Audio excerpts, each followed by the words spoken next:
So what I'm going to do is I'm going to play this song like 5 times. I'm playing it fairly slowly, not like super slow, but fairly slow. Not this song, I'm sorry, this second section of the solo. I'm going to play with drums and just a backup track of guitar. Is that, and I'm gonna play the solo over top of it. I should play it mostly right, I think. Okay, the next thing I'm going to do is just play with a metronome. No, not with that. Okay, so these are both going the same speed. The metronome, the backing track, both the same speed. Alright, so if you don't have your 1, 2, 3, 4, 1, 2, 3, 4, 1, 2, 3, 4, one more, 1, 2, 3, 4, written down, do that now. Again, write lightly, because the first thing you're going to do is erase all those numbers that aren't actually there. Okay? If you want to darken in the ones that you know are absolutely positively there, that's fine as well, I guess. I mean, you know, do whatever. Second thing that you do, find sequential 16th notes. Locate those. The third thing you do is try to fill in, or the fourth thing, whatever. The next thing you do is try to fill in anything else that might be missing. And at this point, if you can't figure it out, just write something that's decent. And then learn that as if it was correct. It is not a waste of time to learn this solo incorrectly, because the solo is not what you're learning. Learning to learn stuff by ear is what you're learning. And you actually will often have to learn stuff incorrectly several times before you get it right. That time is not wasted because you're getting closer. You're getting better at listening. So I don't think I stressed this the last time. Is when you get to the end and you don't have it figured out correctly, it doesn't matter. Just assume that that's correct. Learn it as if it's correct, and just change your mind later. It's really not hard to do once you've got something down. That's actually what I was trying to say when I was like, well, where's the other measures?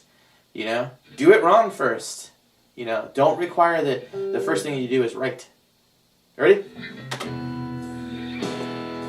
3, 4.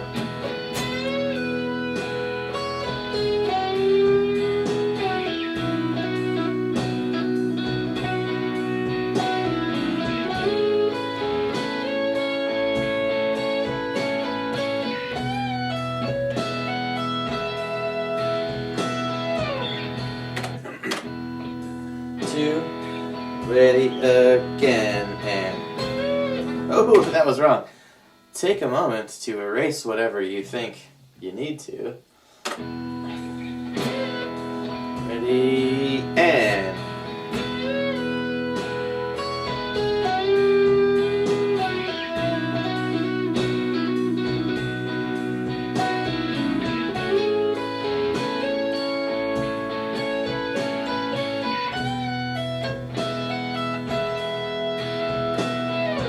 now you mentioned when it gets to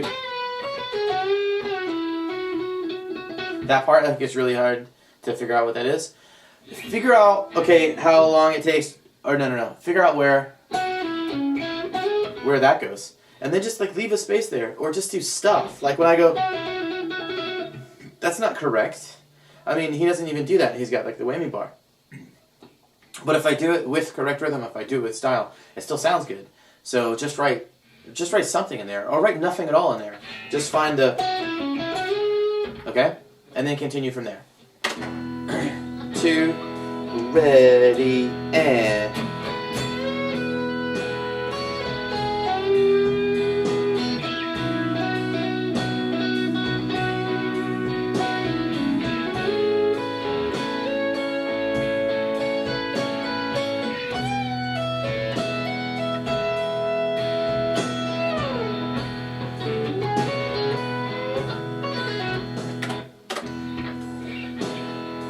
ready, and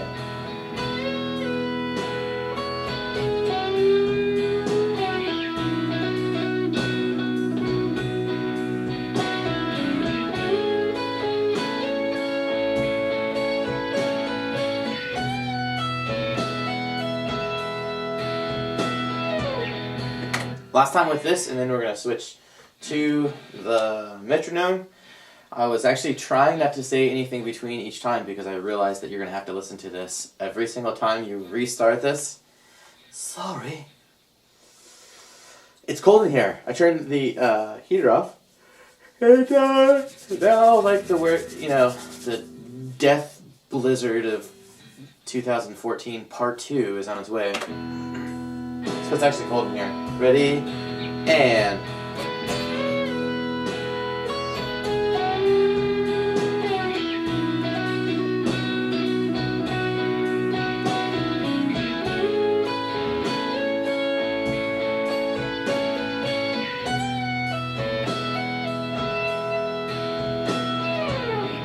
Alright, so this is actually no fun. I'm now switching to a metronome.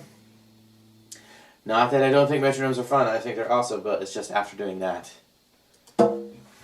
2, ready, and...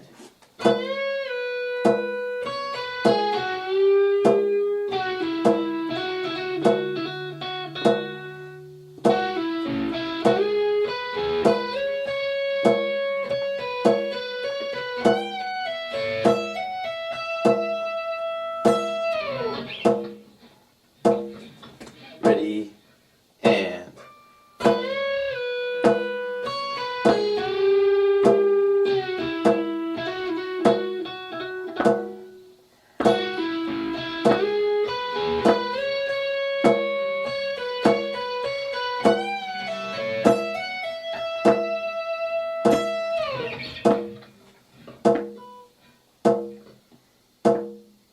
Ready, and...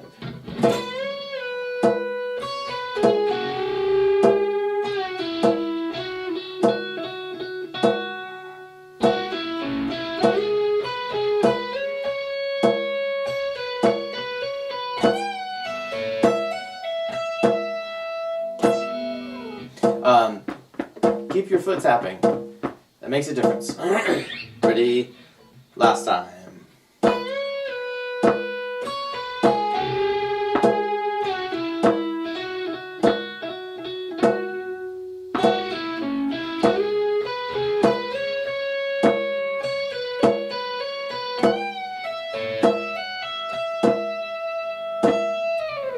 Alright, there you go. Hopefully that helps. Remember, it's not that button to stop it. 4 measures long. Just write something that's 4 measures long. Practice that as if that's correct. And when you play your rhythm correctly, but it seems a little bit off with the original song, the very first thing to do is figure out exactly where does it feel like it's off. The second thing to do is figure out, does it feel like it's fast or does it feel like it's slow? I'm saying this because I know that the instinct, the gut reaction, what we all do is like we play the wrong note and we think to ourselves, okay, I gotta find the right note. If you could just magically find the right note, you would have found it right the first time. Okay, so use what you've already done to help get you closer. Look at, okay, where? Is it the E that I think is off? Is it the 4 that I think is off? Is it the and? But then there's other questions you can ask yourself before you try to find the right answer, which is, okay, well, do I think it's too fast or I think it's too slow? These are things that people don't do. I do it when I sit down and listen to something by ear. Even if I figure it out really quickly, I'm still doing all of those steps. I just go through all those steps very, very quickly. You don't really ever skip them. Except sometimes you hear something, you just know what it is. And so really, you've got this puzzle method job, or you hear it and you just know them all. It's either you know them all, or you do the detective work. There's no other way. And then, I mean, there's very few things that you just hear and you just like know what the notes are. So, good luck. Alright? So far so good. You are actually doing a very good job with this. I'm making this very, very difficult for you because I think you can do it. But I made this video because I feel kind of bad for how hard of a time I'm giving you. Good luck.